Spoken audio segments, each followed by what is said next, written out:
Hey everyone, it's Fun Around. My name is Jordan. Congrats to Notre Dame for winning the playoff game and making it to the championship. Hopefully they can meet Ohio State. I'm not going to be making a video tomorrow night. I'm going to be totally focused on that game. But I'm going to jump into the slate for Friday. I'm going to give you some sleepers for each game. And someone pointed out they didn't know what a sleeper meant because they're from a different country. So I totally get it.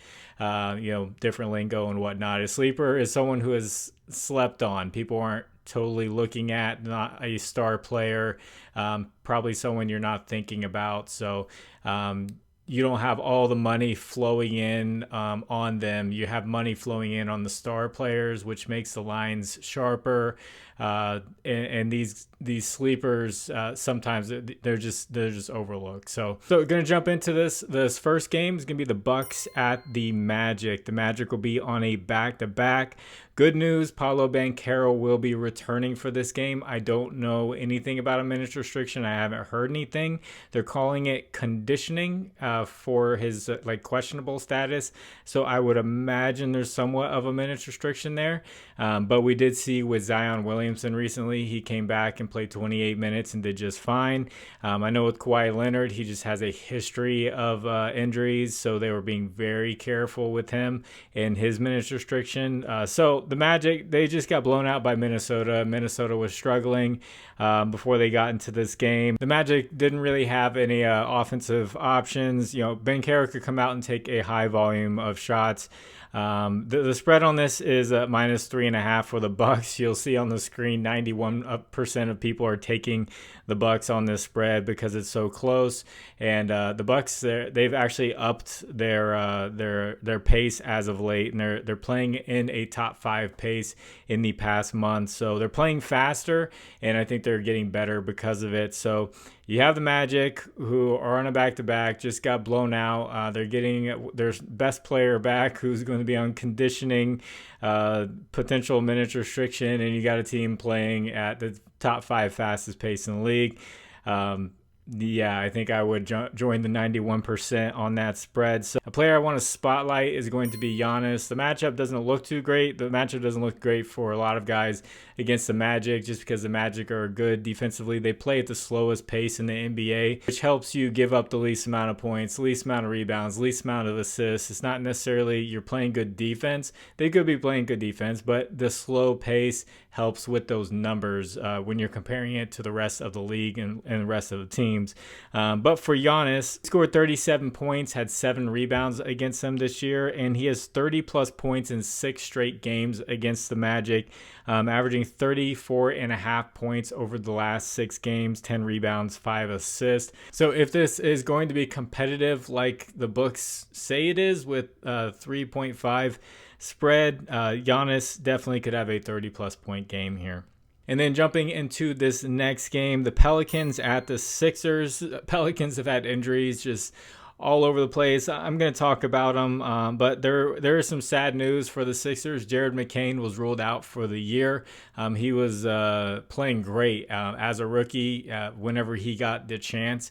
His 3-point prop was money. He was scoring 20 plus points. He was doing great. But out for the season for Jared McCain. Joel Embiid's already declared out, as is Andre Drummond. Paul George is probable. The Pelicans have DeJounte Murray, who will be questionable.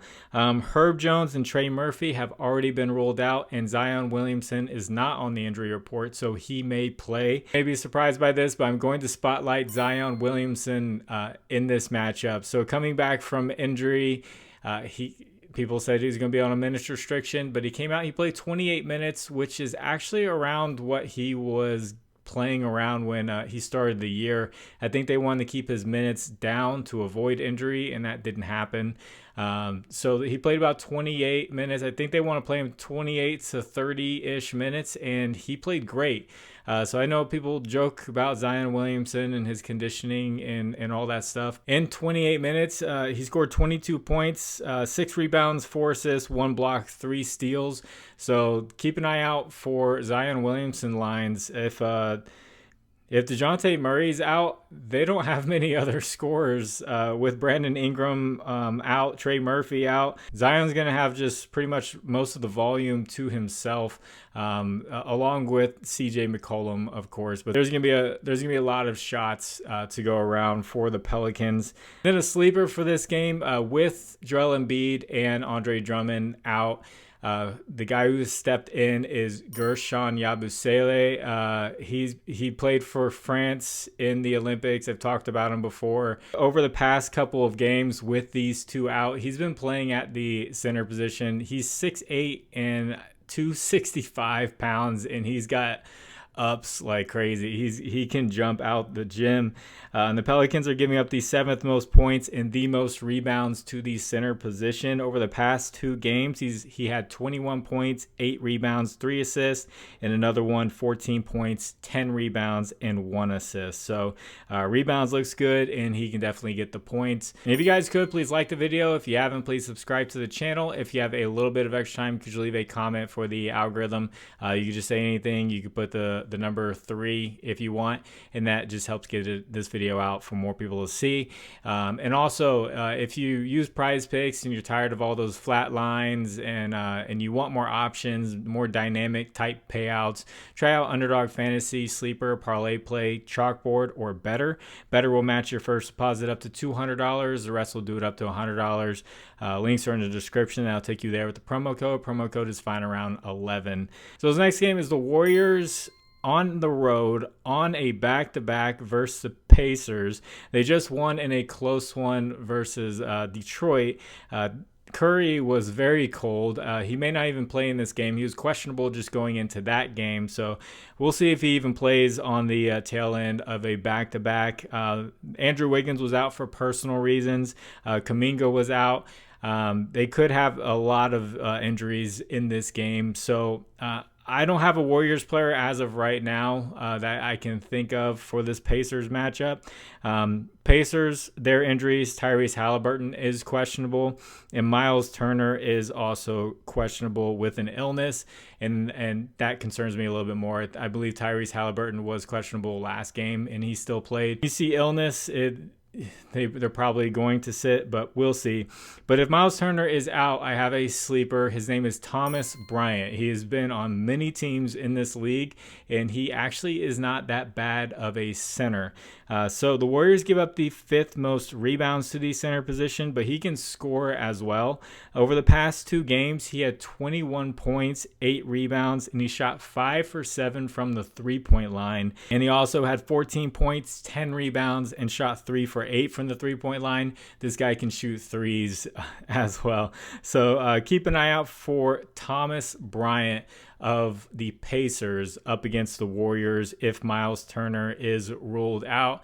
Definitely a lot of threes are going to be going up for him. And then for this Kings and Celtics game, De'Aaron Fox is questionable. This has a pretty wide spread, so blowout potential here, especially if Fox doesn't play. But a good matchup I do want to point out for the Celtics is going to be Derek White. The Kings give up the 2nd most points to the shooting guard position and the 6th most three-pointers made. Last 2 games versus the Kings, he had 20 points and 28 points. And also to go on top of that, he had 12 assists and 7 assists.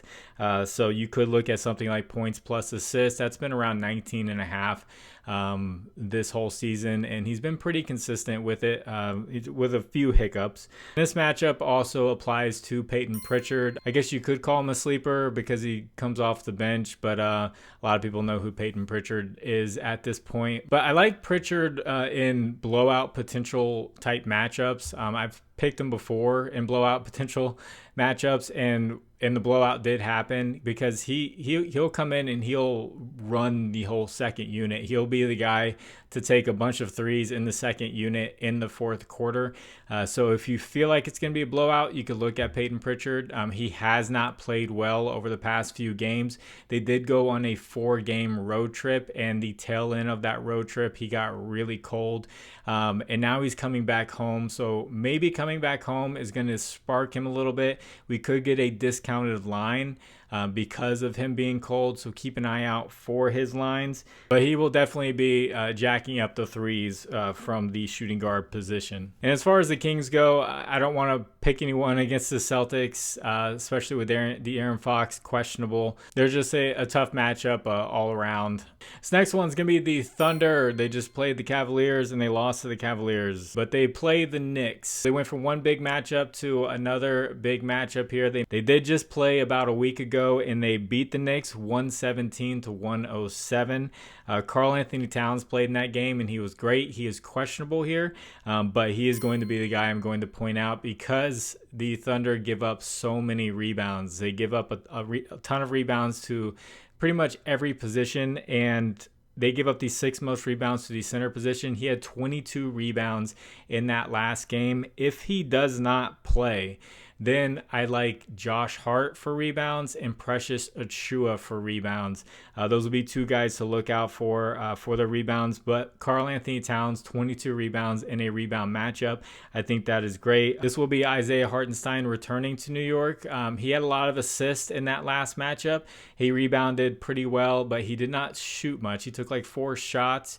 If Karl Anthony Towns is out, I really like his PRA, that floater. He really took advantage of that against Cleveland, but for some reason he didn't take many shots against the Knicks last time around. So rebounds, assists, I think is definitely great if Karl Anthony Towns is out for Hartenstein, and then I think you could add his points if Cat is out. So, and then obviously for the Thunder, Shea, he put up like 32 or 33 in that last game.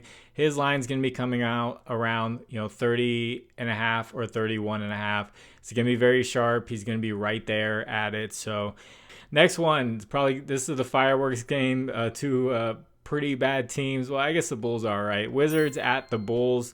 They've played each other twice this year. They've blown each other out twice this year. One of them Jordan Poole played in, and the other one he didn't play in. The one he didn't play in, they got blown out. He is questionable. If he plays, I do like his line. He scores a ton of points. He takes a ton of volume with the Wizards. He's just stat padding over there. And in this matchup, fast-paced matchup against the Bulls, Jordan Poole will definitely be someone to look out for. And then also with Ayo Dosunmu out for the Bulls, Kobe White has been playing very well, and Zach LaVine has been playing very well, scoring a lot of points. But the guy I want to point out is going to be Nikola Vucevic at the center position. Wizards give up the 8th most rebounds to centers, and this has been a consistent stat. I checked both games to see who was consistent, and it was like nobody was consistent. Except for these rebounds for Vucevic, and he had 14 and 12 this year in games, so we'll see where his line comes out at. And then last year he had 16 and 13 versus them, so he's been rebounding very well. You could put his points because it is a good matchup for centers scoring wise.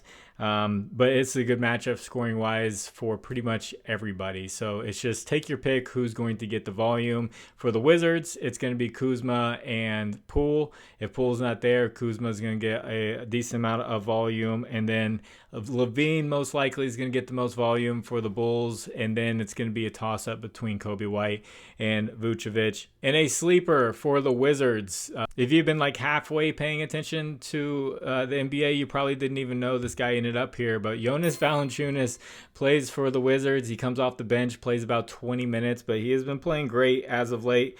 The last game he played against the Bulls, he had 14 points, 6 rebounds, and they give up the 3rd most points to the center position. Past 2 games he's played, he had 14 points, 14 rebounds, and then 18 points and 4 rebounds, all in 20 minutes, just scoring a ton of points. So he is a sleeper, depends on where his lines come out at. And then this final game is the Nets at the Nuggets. This is a 14.5 point spread in favor of the Nuggets. High blowout potential here. D'Angelo Russell is still out with a bruise. Cam Johnson is out. Cam Thomas is out. Jokic is questionable still with his illness. If he is out, I do like Michael Porter Jr. for rebounds. He's been rebounding well with Jokic out. And also Westbrook for assists. Jamal Murray for points and assists. all those guys, but still high blowout potential. They could be sitting in the fourth quarter. Denver does give up the most assists to teams. If you want to play with fire, if you think they can knock down shots, Ben Simmons' assist could be something to look at, but I don't want to mess with this game. Even without Jokic, this Nuggets team blew out the Clippers. So now they have the Nets, who are kind of limping into Denver. Yeah, I'm staying away from this one. So if you want to discuss lines further, I have a Discord. Link is in the description. You can hop on in there. Conversation will be going on all day long about NFL, basketball, college football, all that good stuff. It's free. You can just hop on in there. And then as far as a recap goes for my picks I put in the pinned comment, I had a ton of picks I wanted to go with, but I just kept it simple with just a few of them. And Max Strus hit pretty easily with his PRA. Donovan Mitchell was ruled out later in the day, and his PRA shot up. But I think he may have hit his new PRA even when it went up.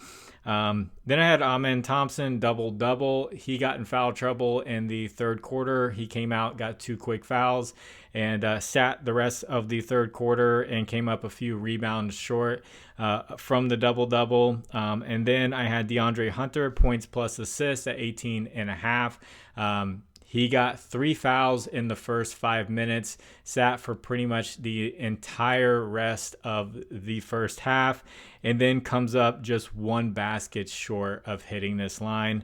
So foul trouble just got me there, and I had Hunter and Amen Thompson in a parlay. So both those guys got squashed, and it happened like in the same like timeline, like watching it and seeing DeAndre Hunter get it, and then going and checking with the Rockets, and then Amen Thompson gets his fouls like back to back. I'm like, okay, whatever. It's just going to be one of those days, I guess. So I will put plays in the pinned comment throughout the day. Going to get this edited and get it out to you. God bless you all. It's fun around. My name is Jordan. I will catch you on the next one. Bye.